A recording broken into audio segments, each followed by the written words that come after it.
सभी को नमस्कार। क्या हाल चाल जी? सब बढ़िया? नमस्ते भाई, नमस्ते। करें शुरुआत? रेडी हैं सभी? आई होप ऑडियो और वीडियो सब क्लियर होगा। चलिए जी, रेडी? शुरुआत करते हैं, बाकी बच्चे आते रहेंगे। आज सबसे पहली क्लास है, मज़ा आ जाएगा।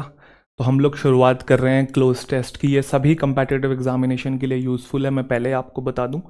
और आज हम शुरुआत कर रहे हैं लेवल 1 से। नमस्ते भाई, नमस्ते। बाकी बातें बाद में करते हैं, पहले पढ़ लेते हैं, है ना। क्लास को शुरू करने से पहले 2 मिनट लूँगा, कुछ इंपॉर्टेंट पॉइंट्स है, उसके बाद सेशन की शुरुआत करते हैं। मज़ा आएगा, बहुत खूबसूरत सेशन होने वाला है भाई, ठीक है। आज क्लोज टेस्ट की क्लास है, बट क्लोज टेस्ट के अलावा हम सभी टॉपिक्स को 3 लेवल पे डील करेंगे, ठीक है। 3 लेवल का मतलब लेवल 1, लेवल 2, लेवल 3। कहने का मतलब बेसिक से एडवांस। हालांकि ये इन्फो मैं दे चुका हूँ, बट कोई नया बच्चा है तो एक बार सुन लेगा, ठीक है।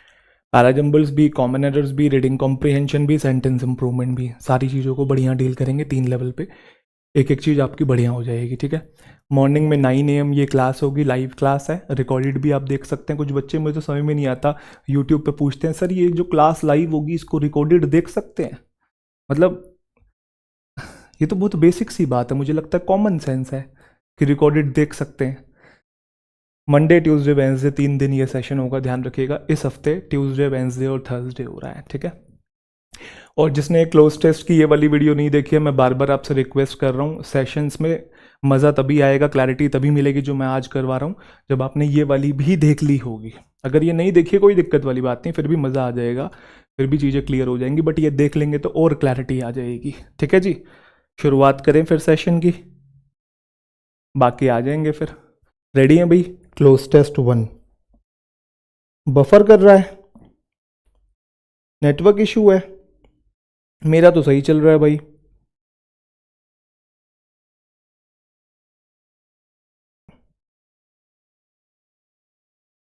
अभी ठीक नहीं चल रहा क्या?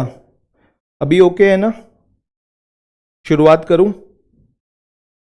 बफ कर रहा है, अब इसको मैं कैसे ठीक करूं? ओके है, अब ठीक है। ऑल ओके है, ऑल ओके है, सही है, सही है, ऑल ओके। चलो कोई बात नहीं, करें शुरुआत? रेडी? चलो वेरी गुड, बहुत बढ़िया, मज़ा आ जाएगा। चलो साथ साथ डील करेंगे, बहुत अच्छे अच्छे क्लोज टेस्ट मैंने लिए हैं, 3 दिन जबरदस्त इसकी कमांड बनाएंगे। रेडी है? एक बार यस सर जल्दी से लिख देंगे। चलो आओ फिर।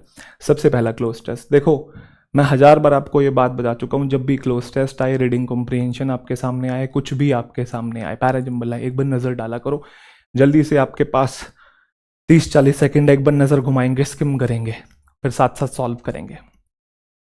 साइड हो जाता हूँ मैं, जल्दी से नज़र घुमाएंगे।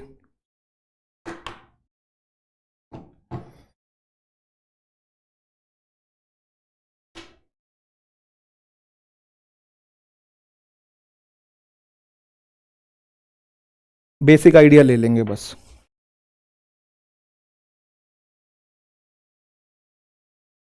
बहुत प्यारे प्यारे कॉन्सेप्ट हैं आज की क्लास के अंदर।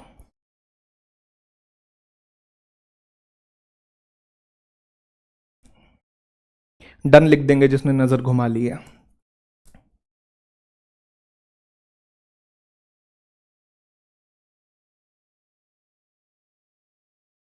क्योंकि जब तक आप एक बार बेसिक आइडिया नहीं लेंगे, आपको जिस समझ में नहीं आएगी, जिस समझ में नहीं आएगी, आप लॉजिकली आंसर नहीं देंगे, नेगेटिव मार्किंग होने के चांसेस ज़्यादा हैं। डन? चलो वेरी गुड। सबसे पहला क्वेश्चन साथ साथ डील करेंगे हम लोग, साथ साथ मैं समझाता चलूंगा। सबसे पहला क्वेश्चन, चलिए। Tiger is one of the many species which dash slowly disappearing from our forest. Tiger is one of the many species which dash slowly disappearing from our forest. देखो, जैसे ही हम लोग क्वेश्चन को देखते हैं ना, तो 90% बच्चे इसका आंसर जो है वो इज लगा देते हैं। अगर आपने बेसिक चीज़ें पढ़ी हैं, इंग्लिश के बेसिक कॉन्सेप्ट्स आपने पढ़े हैं, तो हमको पता है कि यहाँ पे इज नहीं आएगा, आर आएगा, ठीक है। यही छोटी छोटी चीज़ें मैं आपको सिखाना चाहता हूँ, ठीक है। हाँ, कुछ बच्चे आर भी आंसर बता रहे हैं। आ जाओ, समझने की कोशिश करते हैं, बहुत सारी चीज़ें समझनी है, एक एक करके समझेंगे, ठीक है। कंसेप्चुअल क्लैरिटी बहुत ज़रूरी है, कोई जल्दबाजी नहीं करेगा, सरगला सरगला सरगला, समझना बहुत ज़रूरी है, अंडरस्टैंडिंग बढ़ानी बहुत ज़रूरी है। आपको ऐसा सेंटेंस कहीं देखने को मिला है, one of the boys is या आर गोइंग देयर, बताना है इसके अंदर क्या होगा। हम जानते हैं कि वन ऑफ के बाद जो नाउन प्रोनाउन होता है वो प्लूरल होता है, और जो वर्ब आती है वो हमारी सिंगुलर आती है ना, क्योंकि ऑफ प्रेपोजिशन होता है, ये प्रेपोजिशन का ऑब्जेक्ट है, ये सब्जेक्ट होता है, और ये सिंगुलर है इसलिए वर्ब कैसी आई, सिंगुलर। ये बहुत बेसिक सी बात है ना। बट वहीं अगर मैं आपको ऐसा सेंटेंस दे दूं, देखो ऐसा, Rahul is one of the boys who is और are going there. Subject verb agreement की क्लास के अंदर मैंने ये बात आपको सिखाई हुई है कि जब भी वन ऑफ के बाद नाउन प्रोनाउन आए और उसके बाद बीच में रिलेटिव प्रोनाउन आ जाए, मैं कैसे पहचानूंगा ये रिलेटिव प्रोनाउन है, क्योंकि एंड में क्वेश्चन मार्क नहीं है, फुल स्टॉप है, अदरवाइज ये इंटरोगेटिव होता। तो रिलेटिव प्रोनाउन का काम क्या होता है, अपने पहले आने वाले नाउन या प्रोनाउन को रिलेट करना। तो उसके चलते रिलेटिव प्रोनाउन के आ जाने के चलते वो इसको रिलेट करता है, तो जो वर्ब हमारी आती है वो आर आती है। सब जानते हैं कि ये रिकॉल हो रही है, रिवाइज हो रही है। वन ऑफ द बॉयज, बहुत सारे लड़कों में से एक जो है वो जा रहा है, बट इस सेंटेंस का मतलब पता क्या है, राहुल उन सारे लड़कों में से एक लड़का है जो लड़के जा रहे हैं, ना कि राहुल जा रहा है। बहुत बच्चे गलती करते हैं या इज लगा देते हैं। सेम बात यहाँ पे, मुझे बताओ सिंगुलर आएगी कि प्लूरल। बहुत सारे घरों में से एक जो है वो डैमेज हो गया है, तो क्या आएगा यहाँ पे, तो सिंगुलर आएगा, इधर प्लूरल नहीं आएगा। बट अगर मैं ऐसा बोल दूं, this is one of the houses, यह उन सारे घरों में से एक घर है जो घर, बहुत सारे घर डैमेज हो गए थे, समझे कि नहीं। रिलेटिव प्रोनाउन बीच में आ जाए तो वो जो इसको रिलेट करता है, तो फिर वर्ब आप इसके अकॉर्डिंग लगाएंगे, क्या आएगी, प्लूरल। क्या ये पॉइंट सभी बच्चों को क्लियर? क्लियर। अब आप एक बार वापस से क्लोज टेस्ट पे जाना और मुझे बताना कि इज आएगा कि आर आएगा।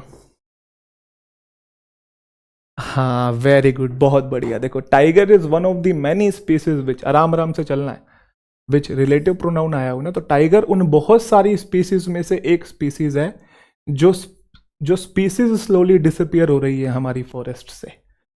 दूसरी बात, हैव और हैज तो वैसे भी नहीं आ सकता क्योंकि आगे आईएनजी वाली फॉर्म है, इनके लिए तो V3 चाहिए होती, ये सिंगुलर है, बचा क्या हमारा, प्लूरल। समझ में आया सभी बच्चों को? अरे बोलो हाँ। अगला जल्दी से बताएंगे।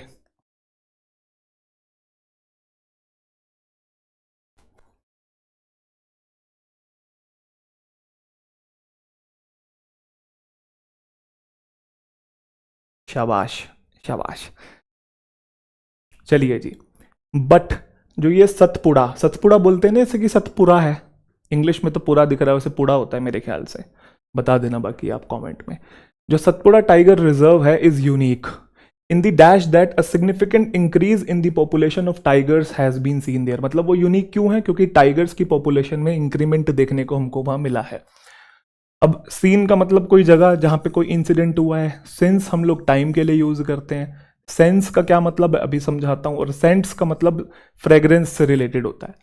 तो मैं आपको एक चीज बताना चाहता हूं, इन अ सेंस और इन दी सेंस एक फ्रेज होता है। इन अ सेंस और इन दी सेंस एक फ्रेज होता है जिसका मतलब होता है from a certain perspective. Meaning समझने बहुत जरूरी है, रटना नहीं है। जैसे in a sense every challenge is an opportunity in disguise, मतलब हर एक चैलेंज अपॉर्चुनिटी का रूप धारण करके आया है। अगर आप अलग पर्सपेक्टिव से सोचो, जनरली हमें चैलेंज लगता है, मुसीबत लगता है, बट वो चैलेंज एक अपॉर्चुनिटी है अगर इन अ सेंस देखें या अलग पर्सपेक्टिव से देखें, किसी और पर्सपेक्टिव से देखें, ठीक है। In a sense money is just a tool not the goal, हम मनी को अचीव करने की कोशिश करते हैं कि यही एंड गोल है। अगर दूसरे पर्सपेक्टिव से देखें तो वो गोल नहीं है, वो टूल है। Meaning clear? Meaning clear. In a sense और इन दी सेंस दोनों यूज होते हैं फ्रेज। तो यहां पे आप बता दीजिए, बना बनाया फेज है, कोई ग्रामर का लॉजिक लगा नहीं सकते, कि जो सतपुड़ा टाइगर रिजर्व है वो यूनिक है इन दी सेंस। किस तरीके से यूनिक है? वो इस तरीके से यूनिक है क्योंकि वहां सिग्निफिकेंट इंक्रीज देखने को मिला है पॉपुलेशन का। तो इन अ सेंस और इन दी सेंस ये आ जाएगा, बाकी किसी का कोई लॉजिक आप लगा ही नहीं सकते क्योंकि ये फ्रेज है बना बनाया। समझ में आया सभी बच्चों को? वेरी गुड, बहुत बढ़िया। अगला देखेंगे।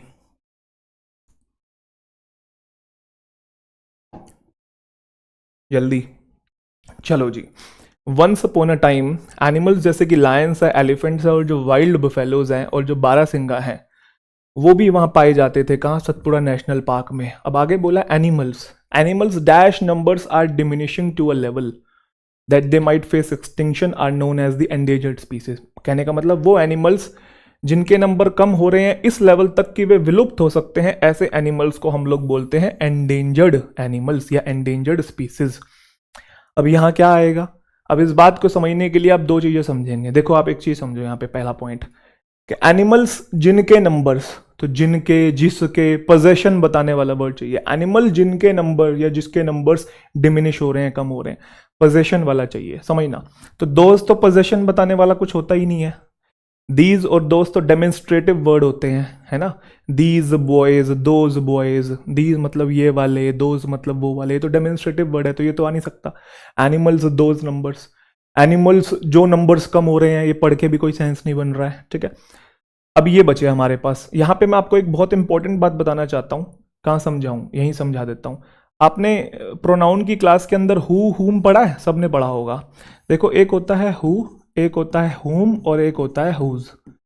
आप मुझे इनके फंक्शन बताओगे कि ये वर्ड कौन कौन से फंक्शन के लिए यूज होते हैं। चलो मैं समझाता हूं, आपको याद आ जाएगा।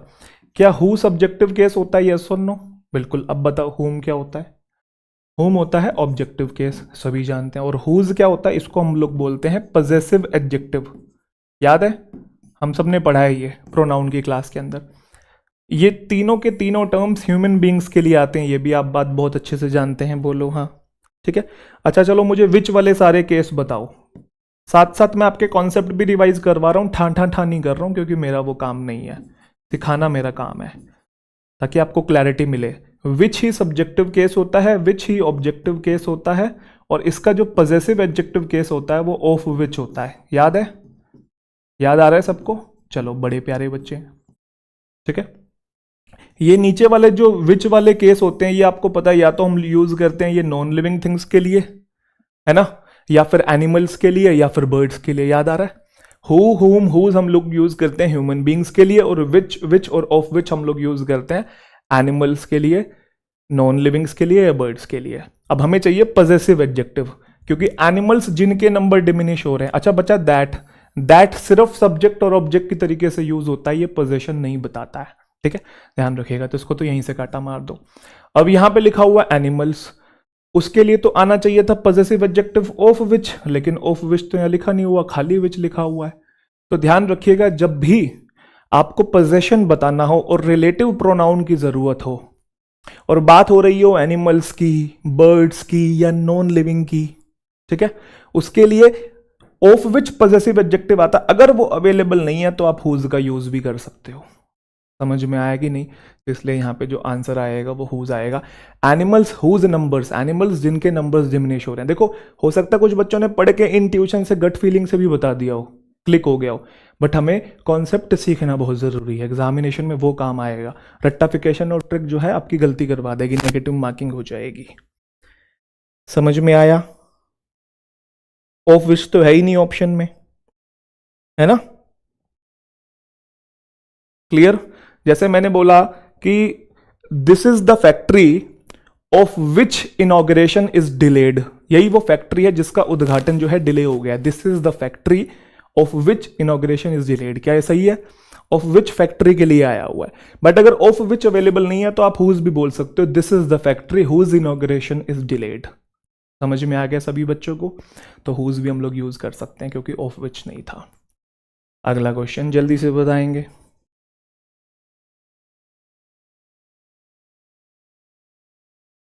सर कहाँ और कब पढ़ाए हैं भाई? प्लेलिस्ट पढ़ी है, ये सारी चीजें पढ़ा रखी है, मजेदार चीजें हैं।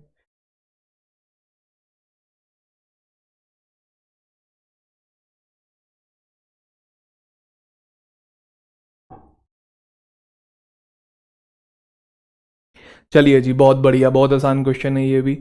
फिर आगे बोल रहा है कि dinosaurs became extinct a long time ago, वो विलुप्त हो गए हैं, और जो कुछ एनिमल्स का ये है वो डिफिकल्ट हो गया है, ठीक है, क्योंकि डिस्टर्बेंस होती है उनके नेचुरल हैबिटेट में, मतलब जिस जगह वो रहते हैं वहां पे डिस्टर्बेंस हो गई है, तो ये जो है वो डिफिकल्ट हो गया। क्या डिफिकल्ट हो गया?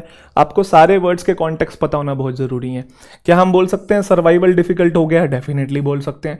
क्या पर्सिवियरेंस बोल सकते हैं? नहीं। पर्सिवियरेंस का मतलब होता है कि मुसीबत आने के बावजूद भी आप कंटिन्यू कर रहे हैं, किसी चीज को डटे हुए हैं। ये जनरली ह्यूमन एफर्ट्स के लिए यूज किया जाता है। कॉन्टेक्स्ट पता होना बहुत जरूरी है, तो ये आपका गलत हो गया। एंड्योरेंस का मतलब होता है स्टेमिना। क्या हम बोल सकते हैं कुछ एनिमल्स का स्टेमिना डिफिकल्ट हो गया है? ये भी कोई सेंस नहीं बन रहा है। ये भी जनरली हम लोग फिजिकल एफर्ट्स के लिए यूज करते हैं इसको। अच्छा, पहली बात, इसे लॉन्गेविटी नहीं बोलते, ध्यान रखिएगा, लॉन्जेविटी। वहीं बैठे बैठे एक बार बोलो, कोई बात नहीं, बोल लो, प्रोनाउंसिएशन कुछ वर्ड्स की पता होनी चाहिए। लॉन्जिविटी, ठीक है, लॉन्जिविटी का मतलब होता है लाइफ स्पैन, कि कोई चीज कितने समय तक कंटिन्यू रही, लाइफ स्पैन ड्यूरेशन को बोलते हैं। तो हम ऐसा भी नहीं बोल सकते कि लॉन्जिविटी डिफिकल्ट हो सकती है, तो ये भी गलत हो गया। तो सिर्फ सर्वाइवल जो है वो मुश्किल है क्योंकि डिस्टर्बेंस हो रहा है उनके नेचुरल हैबिटेट के अंदर। इसी के साथ इस वाले क्लोज टेस्ट का लास्ट क्वेश्चन, अंत भला तो सब भला।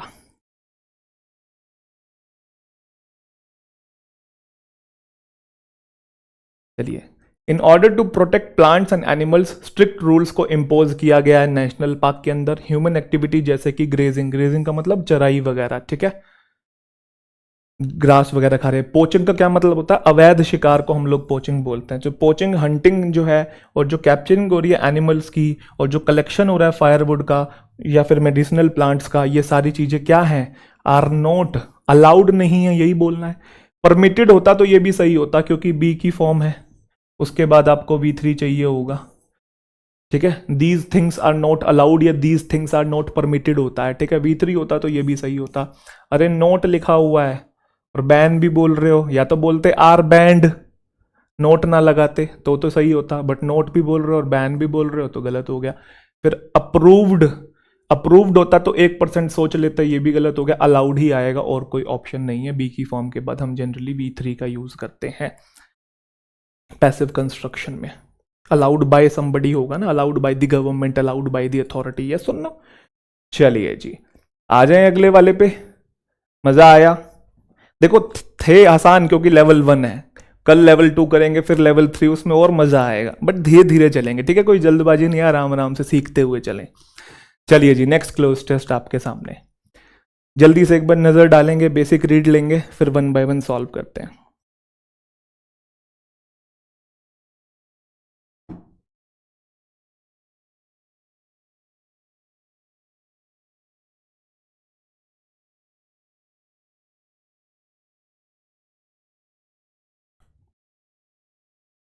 सीखना बहुत ज़रूरी है। एक बच्चा कह रहा है एडिटोरियल नहीं होगा क्या सर? देखो पता क्या होता है, आपको जेन्युइनली अगर इंग्लिश सीखनी है तो आपको मल्टीपल एस्पेक्ट्स पे कमांड बनानी पड़ेगी। सिर्फ एक टाइप की आप चीज़ें पढ़ेंगे तो लैंग्वेज इंप्रूव नहीं होगी। तो मेरा जो पर्सपेक्टिव ये लैंग्वेज को लेके कि आप हर चीज़ पढ़ो।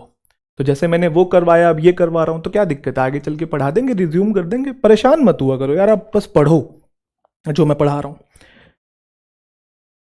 अ teacher knows better what needs to be taught, yes और नो? चलो जी, डन डन, वेरी गुड। चलो जी, बहुत आसान था ये भी। लैंग्वेज इजी लग रही है? इजी है क्योंकि लेवल 1 है, ठीक है।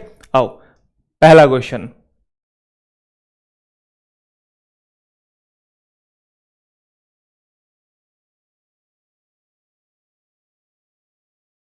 चलो जी, फर्स्ट क्वेश्चन।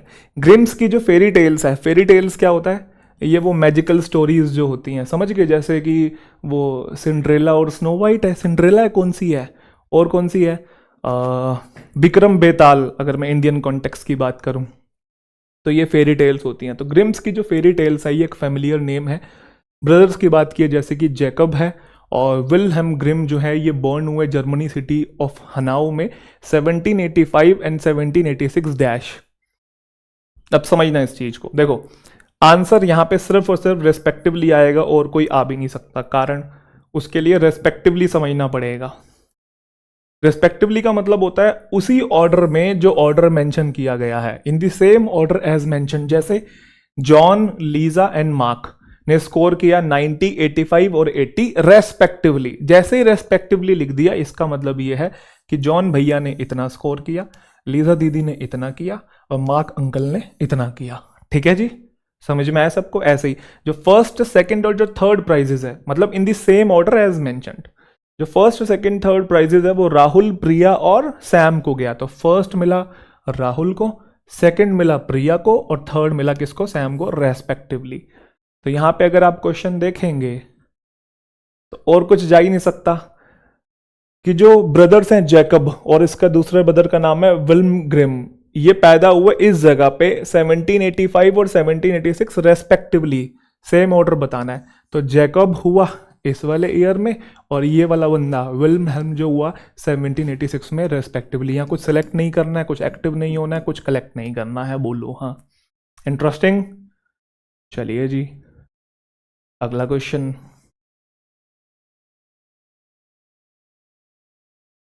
लीजा को दीदी क्यों बोला? आंटी बोल दूं? पुलिस बुला ली तो उसने। चलो आओ, ये भी इंटरेस्टिंग है। आइए जी, while both of them studied law, दोनों ने लॉ को स्टडी किया, they soon dash an interest. अब बताओ क्या आएगा? V2 का यूज करूं, पास्ट परफेक्ट का यूज करूं, सिंपल प्रेजेंट टेंस का, या प्रेजेंट परफेक्ट टेंस का? तो यहां पे आपको हमेशा क्लोज टेस्ट की टोन पकड़नी होती है। जब भी टेंस वाले क्वेश्चन आ जाए, दिमाग में बिठा लो, क्लोज टेस्ट की टोन पकड़नी है। क्लोज टेस्ट की टोन अगर आप ध्यान से देखेंगे, बोथ ऑफ देम स्टडीड, क्या लिखा हुआ है यहाँ पे? V2 लिखा हुआ है, दिखाई दिया? यहाँ पे वर लिखा हुआ है, वर। इकलौती आयु, ये बी की फॉर्म, तो ये भी वर्ब की सेकंड फॉर्म होती है, यस और नो? स्पेंट लिखा हुआ है, आगे V2 लिखा हुआ है, तो वर्ब की सेकंड फॉर्म है। तो कोई ज़्यादा लॉजिक लगाने की ज़रूरत नहीं है, ठीक है जी। यहाँ पे कॉमन सेंस वाले क्वेश्चन होते हैं। डेवलप्ड आएगा, while both of them studied law they soon developed an interest, उन्होंने इंटरेस्ट डेवलप किया कलेक्ट करने में ओल्ड फोक टेल्स को।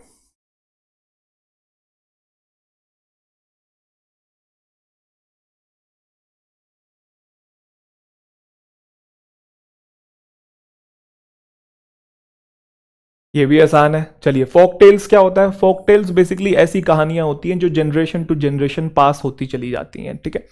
तो उन्होंने इंटरेस्ट डेवलप किया कलेक्ट करने में ओल्ड फोक टेल्स को। उन्होंने 6 साल जो है स्पेंड किए, ट्रैवल किए उन्होंने, विलेज टू विलेज, लोगों से बात की और राइट डाउन की fairy tales which were hand dash through the generation. वही फोक टेल जो मैंने बताया था। अब क्या आएगा? Hand down, hand up, hand out की हैंड फ्रॉम। क्या आंसर बता रहे हैं? ओके, हैंड डाउन बता रहे हैं। हैंड डाउन के मीनिंग जानते हैं? आइए एक नया पर्सपेक्टिव देने की कोशिश करता हूं। हैंड डाउन के 2 मीनिंग होते हैं, सीख लो। जब तक आपको फ्रेजल वर्ब्स के और वोकैबुलरी के कॉन्टेक्स्ट पता नहीं होंगे, जो जो क्वेश्चन वोकैबुलरी बेस्ड होते हैं, चाहे वो फिर आपके फिलर वाले हो या फिर क्लोज टेस्ट वाले हो, उनमें गलतियां होने के चांसेस ज़्यादा है, खास तौर पे क्लोज टेस्ट में। कॉन्टेक्स्ट समझना बहुत ज़रूरी है, ठीक है। हैंड डाउन के 2 मीनिंग है। पहला मतलब है वही to pass something to the next generation, और दूसरा मतलब है ऑफिशियली किसी चीज को देना, जनरली ये वर्डिक्ट के लिए यूज होता है। जैसे ये पहले वाले मीनिंग से है, जो वॉच है वो हैंड डाउन की है फ्रॉम हिज ग्रैंडफादर, तो ग्रैंडफादर ने फादर को, फादर ने सन को, तो पास होती जा रही है जनरेशन टू जनरेशन। ट्रेडिशन जो है वो हैंड डाउन हो रहा है फॉर जनरेशन, कई जनरेशन से ये कस्टम्स या जो ट्रेडिशंस हैं ये आगे बढ़ते चले जाते हैं, पीढ़ी दर पीढ़ी बोलते हैं ना हम लोग। और ये जो 2 सेंटेंसेस लिखे हुए हैं ये सेकंड वाला मीनिंग है। जैसे जज ने हैंड डाउन किया, क्या किया? स्ट्रिक्ट वर्डिक्ट, तो मतलब वर्डिक्ट दिया। सुप्रीम कोर्ट ने हैंड डाउन किया, क्या? हिस्टोरिक रूलिंग, तो जजमेंट दी, मोमेंटस रूलिंग दी, तो कुछ देना जनरली और ऑफिशियली, तो ये इसमें वर्डिक्ट के कॉन्टेक्स्ट में यूज होता है। एक टर्म और होता है हैंड आउट, इसे भी सीख लेंगे, इंपॉर्टेंट है। जैसे आप क्लास के अंदर आए और मैंने सबको शीट्स दी, तो मैंने हैंड आउट की चीजें, तो डिस्ट्रीब्यूट की या फिर गिव समथिंग टू पीपल, ठीक है। टीचर ने हैंड आउट किया द एग्जाम पेपर्स, वॉलेंटियर्स ने हैंड आउट किया फूड, किसको? नीडी को, नीडी मतलब जरूरतमंद लोगों को। तो ये समझ में आया? अच्छा, ये हैंड आउट अगर एक साथ आ जाए, एक साथ बिना स्पेस का आ जाए, तो ये नाउन होता है, ध्यान रखिएगा, ठीक है। तो मैंने अगर आपको हैंड आउट्स दिए तो मैंने आपको पेपर्स दिए, उसको पेपर्स जैसे ही कोई शीट वगैरह जिस पे क्वेश्चन सॉल्व आपको करने थे, तो नाउन भी होता है, ध्यान रखिएगा। हमारे में बड़ा आसान था और कोई लॉजिक हमें लगाना ही नहीं था। यहाँ पे क्या आएगा? हैंड डाउन ही आ जाएगा, क्योंकि जो fairy tale generation to generation pass हो रही है, ठीक है। हैंड अप तो हाथ ऊपर कर लेना होता है, इसका तो कोई मतलब नहीं है। हैंड आउट का मतलब मैंने बता दिया, डिस्ट्रीब्यूट करना, यहाँ कोई डिस्ट्रीब्यूट करना नहीं है। और हैंड फ्रॉम कुछ होता नहीं है, तो हैंड डाउन आपका राइट आंसर हो जाएगा। बोलो हाँ, ये तो बहुत आसान है, नर्सरी लेवल का है। ये पॉपुलर थी फेरी टेल्स किसके बीच में? चिल्ड्रन के बीच में और एडल्ट्स के बीच में। 1812 में उन्होंने पब्लिश की उनका फर्स्ट कलेक्शन, दे ने पब्लिश किया उनका। फिर से ये पोजेशन बताने वाला वर्ड चाहिए, आपको पता है पोजेसिव एडजेक्टिव कौन सा होता है? ये वाला होता है, देयर फर्स्ट कलेक्शन। ये देयर तो एडवर्ब होता है, आई वेंट देयर, मैं गया, कहाँ गया? वहां गया। वेंट देयर, वर्ब को मॉडिफाई कर रहे तो एडवर्ब होता है। दे आर चाहिए नहीं, सब्जेक्ट वर्ब हो गया। कैसे? सब्जेक्ट और वर्ब तो ऑलरेडी हमारे पास है, तो ये गलत। सब्जेक्ट ऑलरेडी है, दोबारा से सब्जेक्ट नहीं आएगा, बहुत आसान था ये तो देयर आ जाएगा। ठीक है, लास्ट क्वेश्चन है, मजा आ जाएगा। जिस बच्चे ने इस क्वेश्चन के आंसर राइट दिया, मैं समझूंगा जेन्युइनली उसने कभी ना कभी चीजें ढंग से पढ़ी है, और अगर नहीं दिया तो कोई बात नहीं, आज एक बहुत गजब की चीज सिखाता हूं आपको, मजा आ जाएगा। सीखो जितना सीख सकते हो, learning is very important, not number of questions. बताओ जी क्या आएगा?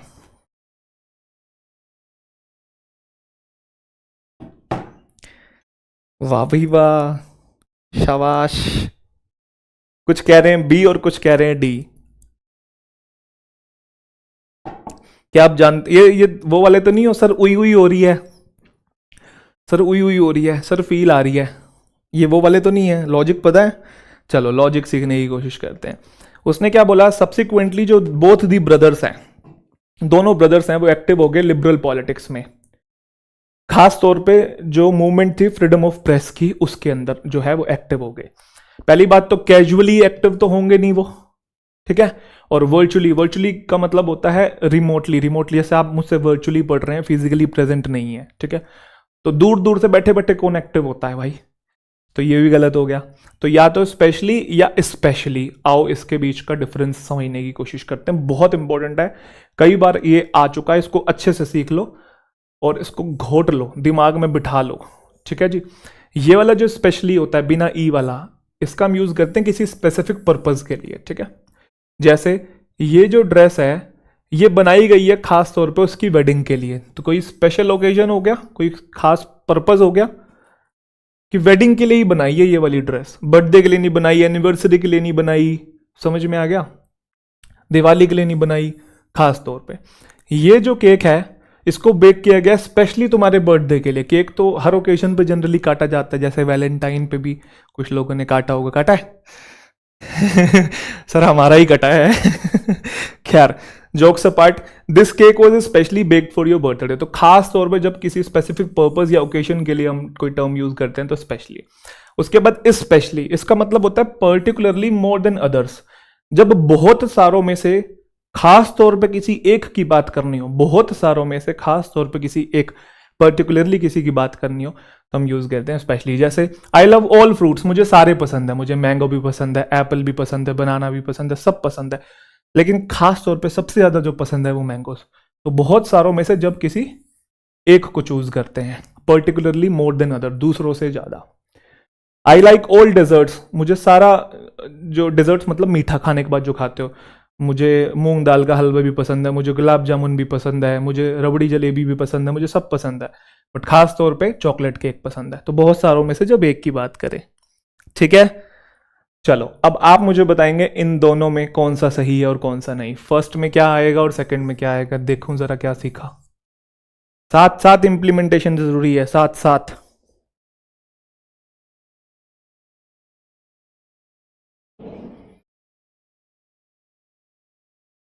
बताओ जी, फर्स्ट में क्या आएगा, सेकंड में क्या आएगा। ये जो बुक है इंटरेस्टिंग है, स्पेशली या स्पेशली लास्ट चैप्टर। देखो वैसे तो पूरी बुक इंटरेस्टिंग है, बट उस पूरी बुक में बहुत सारे चैप्टर्स हैं, बट उसको सिर्फ कौन सा पसंद आया, लास्ट। तो बहुत सारों में से किसी एक के ऊपर फोकस दिया जा रहा है, तो स्पेशली आएगा, ये वाला नहीं। यस और नो। अगले की बात करें, ये जो शूज हैं इनको खास तौर पे बनाया गया एथलीट्स के लिए, तो स्पेशल पर्पज के लिए, सिर्फ एथलीट्स के लिए, और कोई इसे नहीं डाल सकता, तो स्पेशल पर्पज की बात आ रही है, तो ये गलत, और अगले में आएगा स्पेशली। क्या सबने यही बताया? ठीक है, अब आ जाओ क्वेश्चन के ऊपर।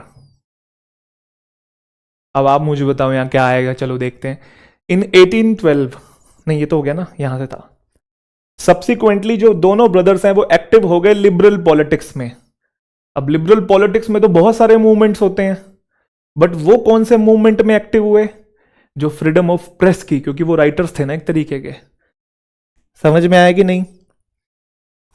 तो कोई स्पेशल पर्पस नहीं बताना है, लिबरल पॉलिटिक्स में बहुत सारे मूवमेंट्स हो सकते हैं, बहुत सारे मूवमेंट्स में से वो एक के लिए, किसी पर्टिकुलरली मूवमेंट की बात कर रहा है, तो specially movement for freedom of press. मजा आया जी? इंटरेस्टिंग है। लर्निंग हो रही है। ये एक्चुअल में राइट तरीका है टीच करने का, इम्प्लीमेंटेशन के साथ। यूं नहीं कि मीनिंग बताया और हो गया काम, ऐसा नहीं करना है, ठीक है। चलिए जी अगले क्लोज टेस्ट पे आगे बढ़ते हैं। बहुत बढ़िया बहुत बढ़िया, आ जाओ जी। एक बार जल्दी से नज़र डालेंगे, नज़र घुमा लो, स्किम कर लो, डन लिख दो।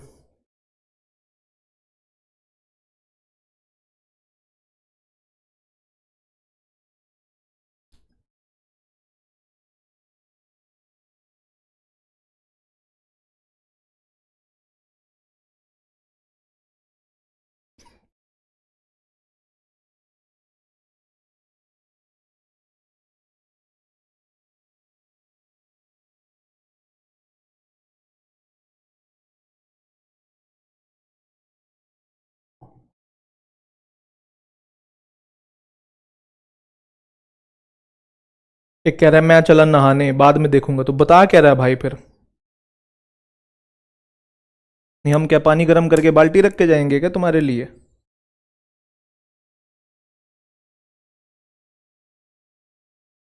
चलो जी डन। चलो बहुत बढ़िया। ये तो हो गया। आओ सबसे पहला,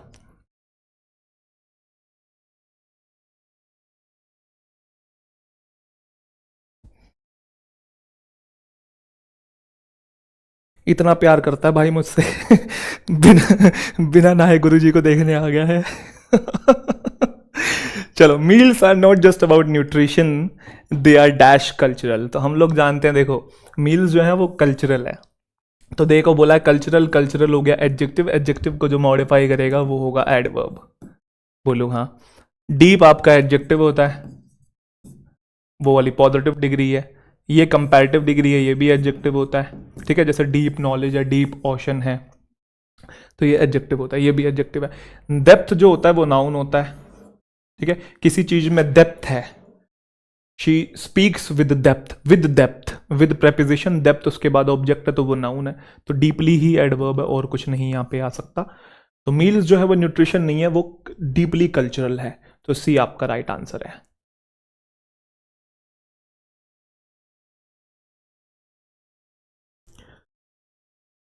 one example of this is when you eat a special meal to dash an important occasion. तो सबसे पहला एग्जाम्पल वो यहां पे दे रहा है कि जब भी आप खाते हैं कोई स्पेशल मील इंपॉर्टेंट ओकेशन को ये करने के लिए। अच्छा बताओ जी, ओकेशन को क्या करते हैं?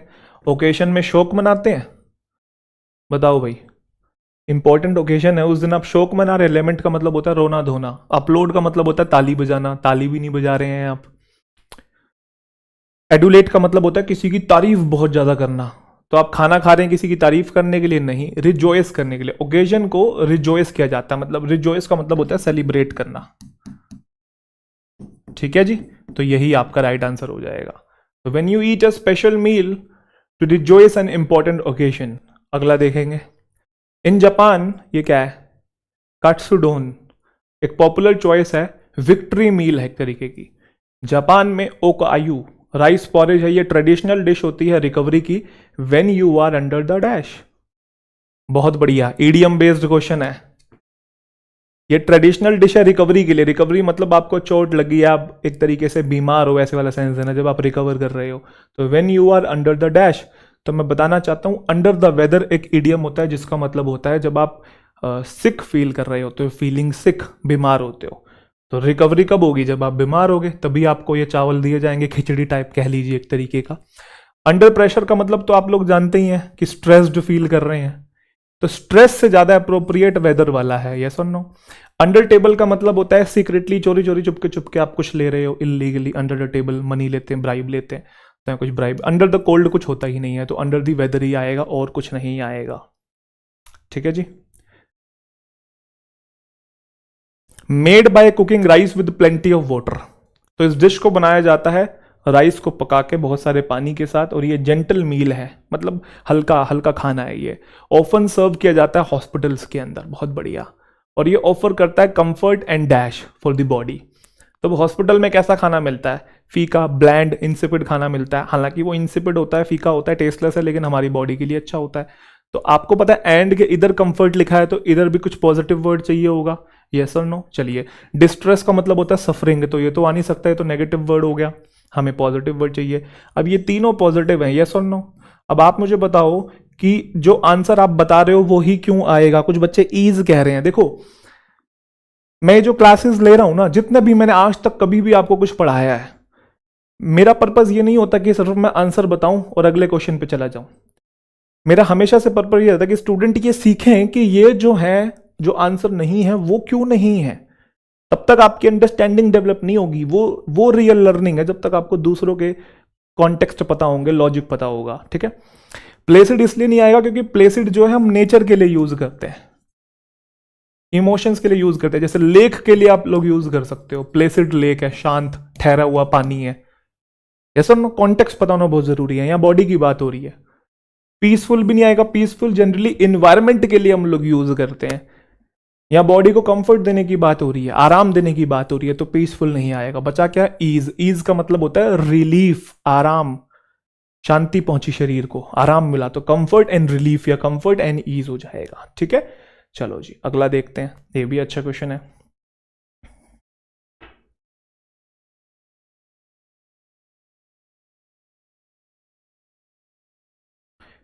प्लेसिड एडजेक्टिव है, ईज नाउन है, नहीं भाई। अच्छा हाँ, प्लेसिड तो वैसे मेरे ख्याल से एडजेक्टिव है, मैं खुद कंफ्यूज हो रहा हूं। प्लेसिड क्या था?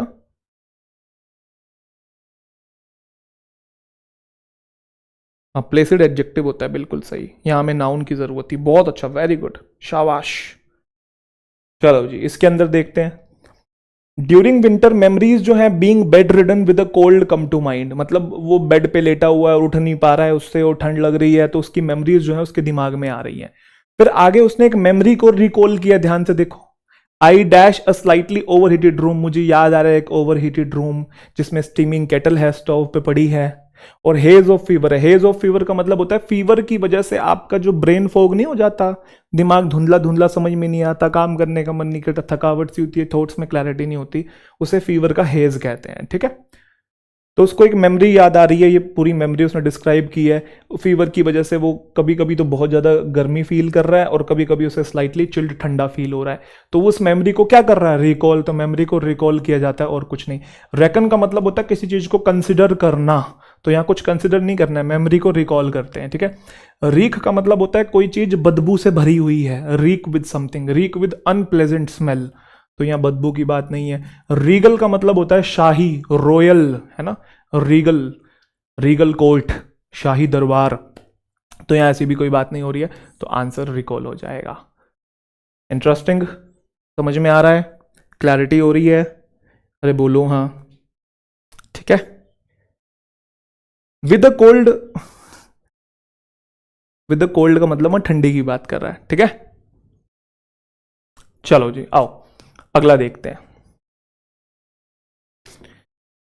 भाई आप सबसे ना एक छोटी सी रिक्वेस्ट है, देखो पता क्या होता है, वैसे तो मैं जनरली आपसे मतलब इन रिटर्न जो क्लासेस करवा रहा हूं, मैं कभी कुछ मांगता नहीं हूं, मैंने कभी आपको कुछ बोला नहीं कि आप ऐसा करो वैसा करो, बट एक वैसे एक रिक्वेस्ट कर रहा हूं कि इन क्लासेस की रीच ना जनरली तब बढ़ती है जब आप इस पे एंगेज रहेंगे। एंगेज का मतलब है कि आप कमेंट सेक्शन में भी कुछ ना कुछ अपनी एंगेजमेंट बढ़ाते रहा करो। इसलिए मैं कभी कभी क्वेश्चन देके जाता हूँ, आज तो मैं क्वेश्चन लाना भूल गया हूँ, बट क्लास के एंड में जब वीडियो खत्म हो जाएगी तो कुछ कमेंट करके कुछ चले जाना, एक रीच बढ़ जाती है जनरली, ठीक है। और जो टीचर आपको वो लाइक लाइक लाइक कोई करने के लिए बोलता रहता है ना, वो इसलिए नहीं बोलता कि उसे लाइक चाहिए, वो जनरली इसलिए बोलता है क्योंकि उसकी जो रीच है वो थोड़ी सी बढ़ जाए, तो मैक्सिमम लोगों तक पहुंचे। यस और नो? चलिए, आज क्वेश्चन लाना भूल गया यार, कोई बात नहीं, या एक क्वेश्चन, चलो क्लोज टेस्ट के आखिरी पैराग्राफ के 2 क्वेश्चन दे के ही जाऊंगा होमवर्क में। चलो जल्दी से पढ़ो इसे एक बार।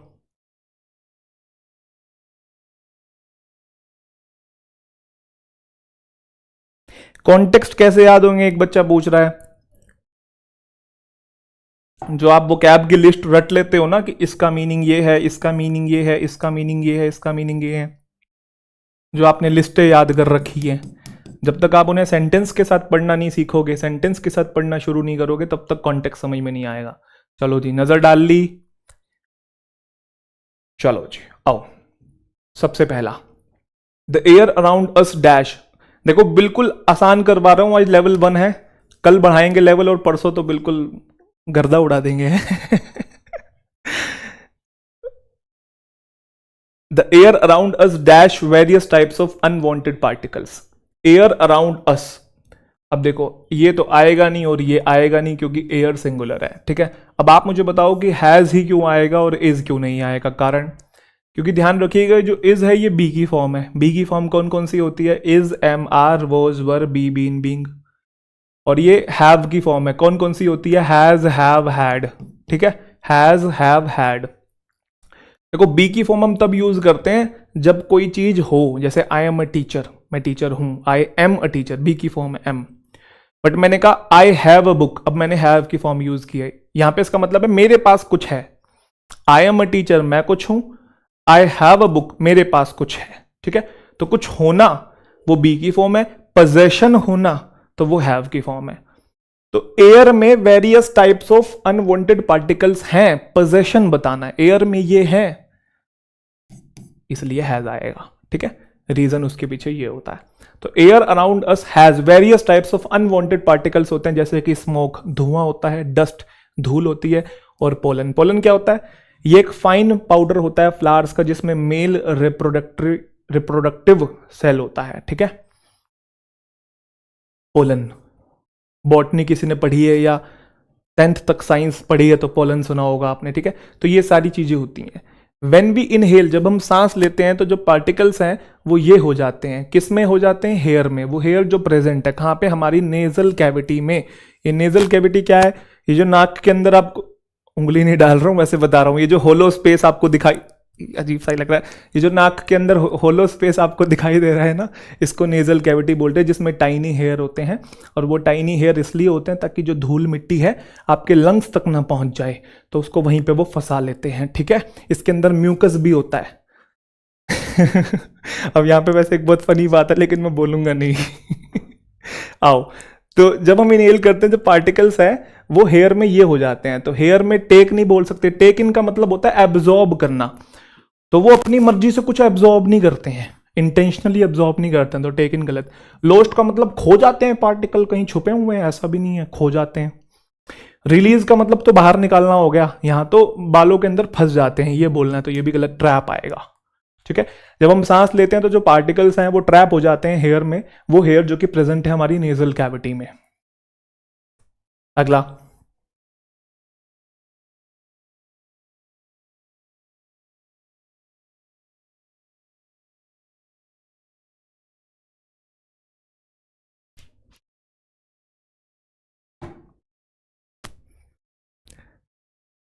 ये अच्छा क्वेश्चन है, देखते हैं। This may irritate the lining of the cavity. अगर पार्टिकल आपके नाक के अंदर जो बाल हैं उसमें फंस गए हैं, ठीक है, तो उससे होता क्या है? दिस में, अब ये कुछ लोग जो होते हैं ना, ये जो नाक के बाल ट्रिम करा लेते हैं, तो भाई वो किसी पर्पज के लिए है, ठीक है, उसको ट्रिम नहीं करवाओ। दिस में इरिटेट, तो कुछ पार्टिकल फंस जाने से जो कैविटी की लाइनिंग है वो इरिटेट हो जाती है, और एज अ रिजल्ट होता क्या है? ऑफ विच वी स्नीज, हमें छींक आ जाती है। स्नीजिंग, तीसरा बताया नहीं क्या मैंने? आगे ही चला गया, कोई बात नहीं। However sometimes these particles में get dash the hair in the nasal cavity. कभी कभी होता क्या है, ये जो पार्टिकल्स होते हैं may gate dash the hair in the nasal cavity, कहने का मतलब है वो बालों को क्रॉस करके आगे निकल जाते हैं। बालों का काम क्या है? पार्टिकल को रोकना। बट बहुत बार ऐसा होता है कि वो बाल भी रोक नहीं पाते हैं और वो पार्टिकल्स बालों को क्रॉस करके आगे निकल जाते हैं। अब उसके लिए कौन सा वर्ड चाहिए? देखो, प्रायर और प्रीवियस दोनों गलत हैं क्योंकि ये टाइम के कॉन्टेक्स्ट में यूज होते हैं। प्रायर टू समथिंग, या कोई चीज प्रीवियस है, कोई चीज पहले हुई है, ये टाइम के लिए यूज होता है, ठीक है। ओवर का मतलब होता है अबव, यहां अबव का कुछ सेंस नहीं देना, यहां पे एक ही वर्ड आएगा पास्ट। अब आप पूछोगे हैं सर पास्ट ये कैसे आ सकता है? पास्ट का मतलब तो कुछ भूतकाल नहीं हो गया, बिल्कुल सही बात है, बट पास्ट का मतलब एक और होता है। कोई चीज किसी चीज को पास्ट कर रही है तो मतलब उससे आगे निकल गई है, ठीक है। The ball past the goal post, समझे? The ball past the goal post, goal post से आगे निकल गई है। तो किसी चीज के गो बियॉन्ड कोई चीज हो गई है, मूव बियॉन्ड कर गई है, तब भी हम लोग पास्ट का यूज करते हैं, ध्यान रखिएगा। तो यहां पे वही आएगा कि कभी कभी ये जो पार्टिकल्स होते हैं may get past the hair, बालों से आगे निकल जाते हैं नेजल कैविटी में। This may irritate the lining, आगे निकल जाने से जो लाइनिंग है नेजल कैविटी की वो इरिटेट हो जाती है, जिसके चलते हमें क्या आती है, छींक आती है। अभी जो स्नीजिंग है ये दीज फॉरेन पार्टिकल्स को ये करती है, क्या करती है बताओ जी, फ्रॉम द इनहेल्ड एयर, जो हमने सांस ली उसके साथ जो फॉरेन पार्टिकल्स आए तो स्नीजिंग उसको क्या करती है बताओ जी।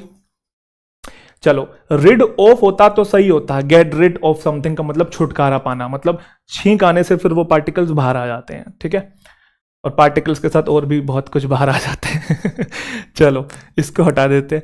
इरप्ट हम लोग कोई चीज फट रही है, बर्स्ट हो रही है, वोल्केनो के कॉन्टेक्स्ट में यूज होते हैं, तो वो तो बर्स्ट तो हो नहीं रहा, छींक आ रही है कुछ ऐसा, तो बर्स्ट कुछ हो नहीं रहा, तो हटा दो। एक्सपेल का मतलब होता है फोर्सिबली रिमूव करना किसी चीज को, तो वो ज्यादा अंदर चले गए तो वो इरिटेट हो जाती है तो वो बाहर निकालो, फोर्सिबली इजेक्ट कर देना, तो क्या आ जाएगा, एक्सपेल आ सकता है। एग्जॉस्ट का मतलब तो थकान से रिलेटेड होता है तो ये भी नहीं आ सकता, एक्सपेल्स आपका राइट आंसर हो जाएगा। ये बताओ लास्ट क्वेश्चन, बहुत बढ़िया,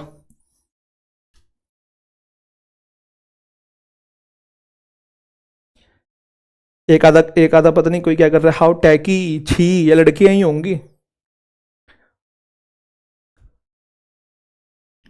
मेरी एक फ्रेंड है, उसको कभी भी उसके आगे उल्टी का नाम ले दो ना, छी नाम मतलब आ ही जाएगी, है ऐसे कैसे।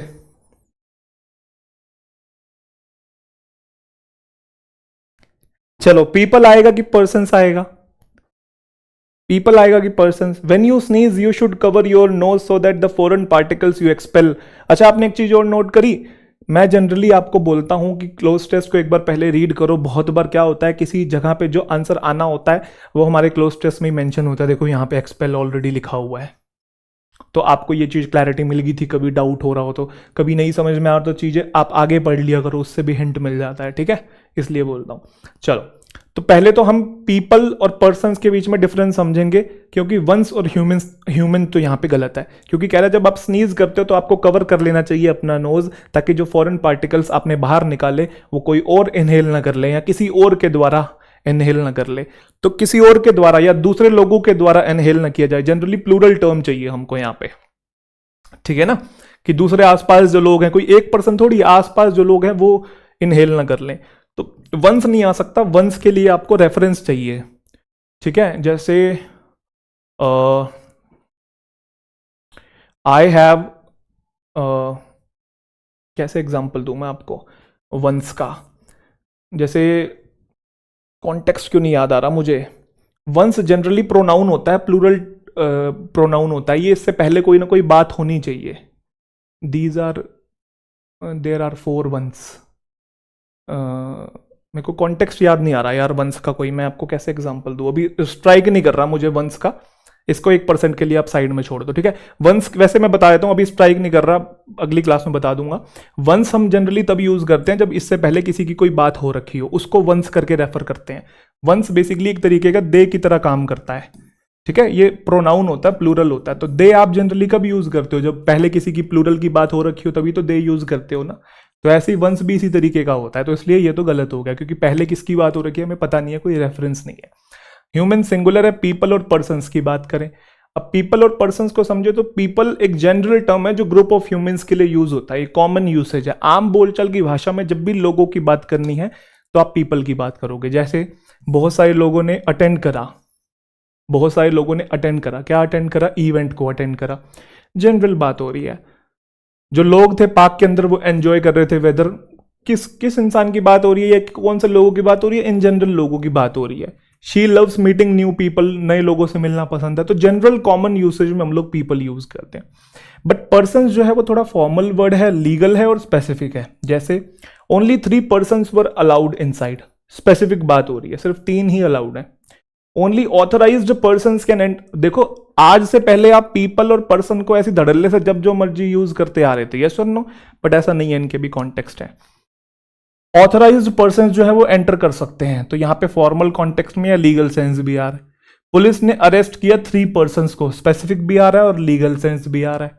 चलो मैं आपको 2 सेंटेंस देता हूं, आप मुझे बताओ किसमें कौन सा आएगा।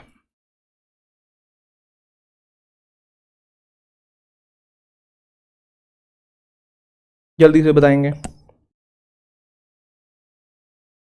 चलो, मैनी पीपल और persons travel by train daily, तो यहाँ पे जनरल लोगों की बात हो रही है, जनरल लोगों की, तो फिर पीपल आएगा, many people travel by train daily, ठीक है। जो एलिवेटर है वो होल्ड कर सकती है अप टू 10, यहाँ स्पेसिफिक बात हो रही है, तो 10 पीपल नहीं बोलेंगे, 10 पर्सन्स बोलेंगे। क्या सभी बच्चों को समझ में आया? इंटरेस्टिंग। चलो इसमें बताओ फिर क्या आएगा, जल्दी से बताओ। Very good. You should cover your nose so that the foreign particles you expel are not inhaled by the other people, क्योंकि यहाँ स्पेसिफिक किसी बात नहीं कर रहे हम, जनरल लोगों की बात कर रहे हैं, तो यहाँ जनरल टर्म चाहिए, तो पीपल जो है वो राइट आंसर हो जाएगा, तो बी सही है। चलिए जी, लास्ट क्लोज टेस्ट। तो एक काम करता हूं, ये वाला क्लोज टेस्ट आपको होमवर्क के लिए दे जाऊं क्या? वैसे मैं इसके अंदर देखूं कुछ बढ़िया सिखाने वाली चीजें हैं। Okay okay okay okay okay, है भी नहीं भी कोई बात नहीं, होमवर्क के लिए दे जाता हूं, आज इतना ही रखते हैं फिर, ठीक है। चलो जल्दी से एक बार देख लेंगे, बाद में सॉल्व कर लेना, वीडियो खत्म होने के बाद कमेंट सेक्शन में आंसर बता देना आप सभी। पहला, दूसरा, तीसरा, चौथा, पांचवा। चलो जी, कमेंट सेक्शन में आप लोग आंसर बता दीजिएगा भैया, और इसी के साथ सेशन जो है हम वाइंड अप करते हैं। आई होप सेशन अच्छा लगा होगा, मजा आया होगा, ठीक है। चलिए, किसी को कोई सवाल जवाब पूछना है, कोई डिस्कशन करना है तो आप रुक सकते हैं, अदरवाइज आप सभी जा सकते हैं।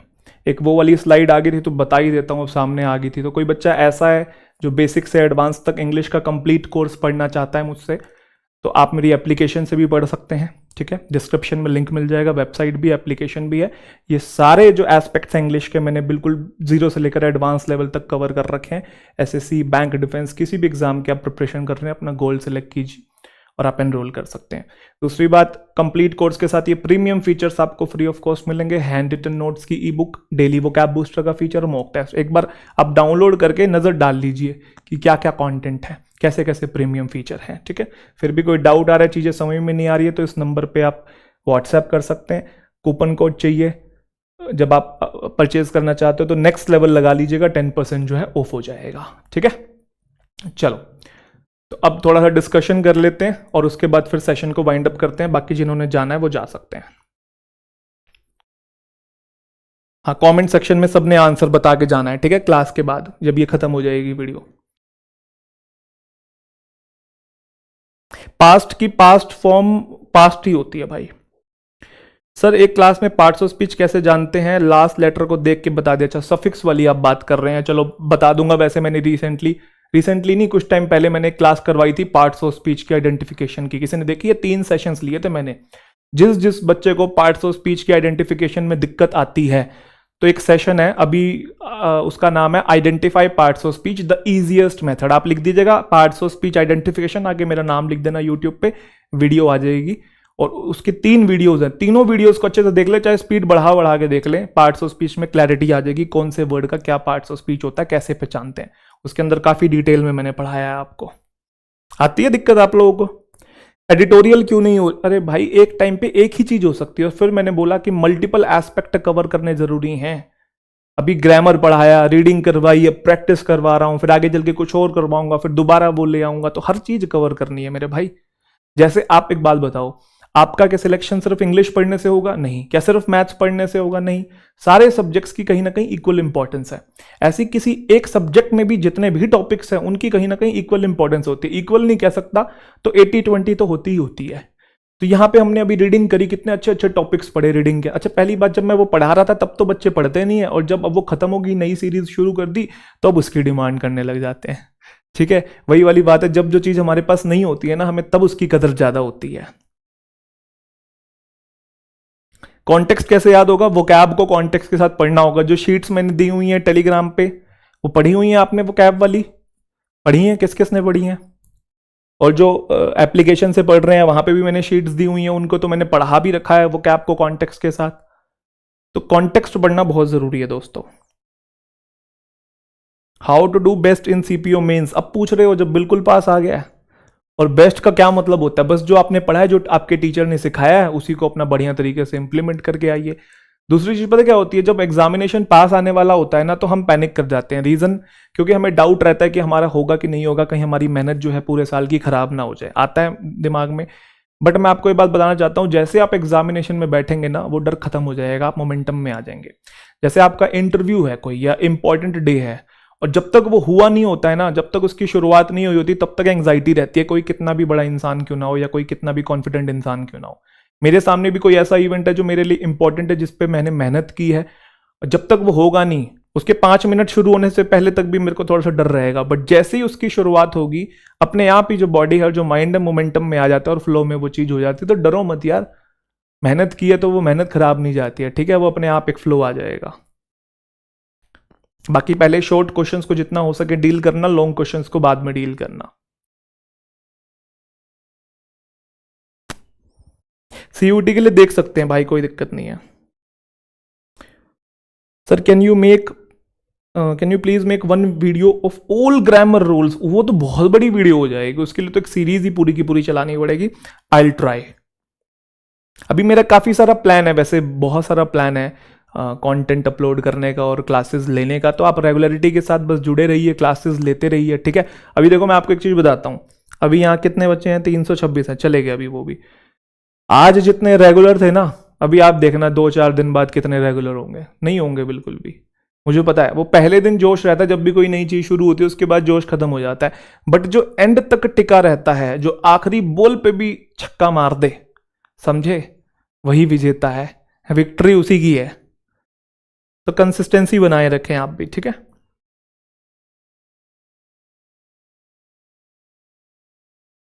चलो फिर वाइंड अप करते हैं, ठीक है।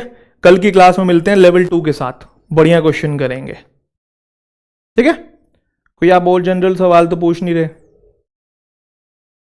मेरी बात भी सुन लो। क्या बात है आपकी? 6 days अ वीक क्लास ले लीजिए भाई, जितनी ली जा रही है पहले तो उतना पढ़ लो।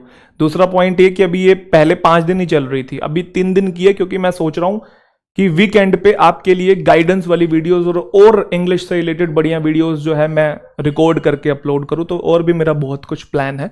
तो ऐसा नहीं है कि क्लासेस नहीं आएंगी, क्लासेस आएंगी, ठीक है। माना कि आपको पढ़ना अच्छा लगता है मुझसे, बट मुझे भी चीजें देख के ही पढ़ानी है कि क्या क्या स्टूडेंट को डिलीवर करना है और कब कब करना है, ठीक है। क्योंकि क्या होता है, बहुत ज्यादा ही आपको एकदम से दे दो, वो भी कंज्यूम नहीं कर पाते बच्चे, क्योंकि बाकी सब्जेक्ट्स भी पढ़ने होते हैं, बाकी सब्जेक्ट्स भी इंपॉर्टेंट है। तो मैं स्ट्रेटेजिकली चीजें आपको प्रोवाइड कर रहा हूं, जब जिस चीज की आपको जरूरत है, वही वाली बात, a teacher knows better what needs to be taught, yes और नो। चलो तो फिर आज के लिए इतना ही, कल बात कर लेंगे। Thank you so much, tata bye bye, take care, ध्यान रखें अपना।